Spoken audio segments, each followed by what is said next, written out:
আসসালামু আলাইকুম রহমতুল্লাহি বারাকাতুহু। তাবলিগ জামাতের বিষয়গুলো নিয়ে কিছু দুঃখকথা কথা।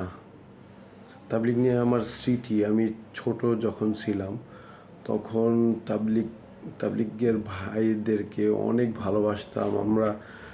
এমনকি তাদের যে চাল চলন কথাবার্তা অনেক ভালো ছিল। আর এমনও হয়েছে যে তাবলিগ জিনিসটা এমন যে রিক্সাওয়ালা থেকে শুরু করে কোটিপতিদের পর্যন্ত এই দাওয়াতটা পৌঁছানো যায়। তো আবারও দেখা গেছে যারা কোরআন সম্পর্কে জানে না বা কোরআন যারা প্র্যাকটিস করে নাই, কখনো কোরআন তেলাওয়াত করে নাই, তারাও কোরআনের মশক করে। তারা জামাতে নামাজ পড়ার প্র্যাকটিস করে, কোরআনের প্র্যাকটিস করে, নামাজের প্র্যাকটিস করতে পারতো। যদিও তাবলিগের ভাইদের আপনার হাদিসগুলো একটু সমস্যা আছে, জাল হাদিস। তো পৃথিবীতে প্রত্যেকটা জিনিসেরই ক্রিয়া প্রতিক্রিয়া থাকে। তো তাবলিগের ভাইদের এতদিন মানে এগুলো এই এই বিষয়টা বাদে, একমাত্র এই হাদিসের জাল হাদিসের বিষয়টা বাদে সবগুলোই ঠিক ছিল। আর এই দাওয়াতটার অনেক প্রচার প্রসারণা অনেক বেড়ে গেছিলো এবং জনপ্রিয়তা অনেক বেড়ে গেছিলো। আমরা অনেক খুশি ছিলাম এটা নিয়ে।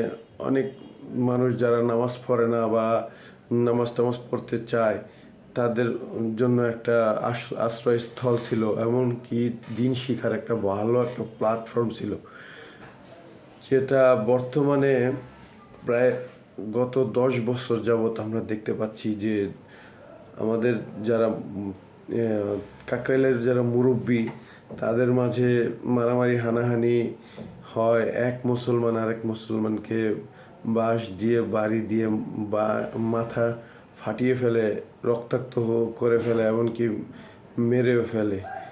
তো এই বিষয়গুলো নিয়ে সাধারণ মানুষের মাঝে অনেক কষ্টের উদ্রেক দেখা দেয়।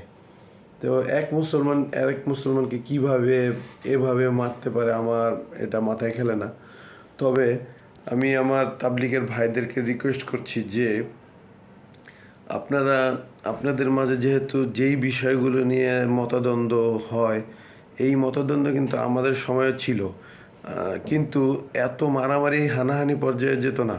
হ্যাঁ, মতদ্বন্দ্ব ছিল, কেউ মানে মৌখিক মজলিসে কথা হলে একটু তর্ক বিতর্ক হতো, কিন্তু এত বড় মারামারির পর্যায়ে কখনো যেত না, যেটা এখন মানে এটা একটা দুঃখজনক বিষয়, যেটা আমাদের সাধারণ মুসলমানদের জন্য অনেক বড় পীড়াদায়ক বিষয়। তো আমরা চেষ্টা করব যে তাবলিগ জামাতে যারা যান বা যারা মুরব্বী সাথীরা আছেন, তারা আপনাদের বিবাদগুলো মিটিয়ে ফেলেন। তাহলে কি হবে, দিনের একটা বড় প্ল্যাটফর্ম, সাধারণ মানুষ এটা থেকে বঞ্চিত হবে না। আর আরও বিষয়াদি আছে, যেমন আমরা আমাদের সন্তানদেরকে অনেক সময় আছে যে ব্যস্ততার দরুন শিখাইতে পারি না। অনেক অনেক স্টুডেন্টকে শুনেছি যখন এসএসসি পরীক্ষা শেষ হয় তারপরে ওরা চিল্লায় যেত, কিন্তু এই রকম পরিস্থিতি হওয়ার কারণে সাধারণ বাপ মাও তাদের সন্তানকে চিল্লায় পাঠাতেও মানে 10 বার ভাববে।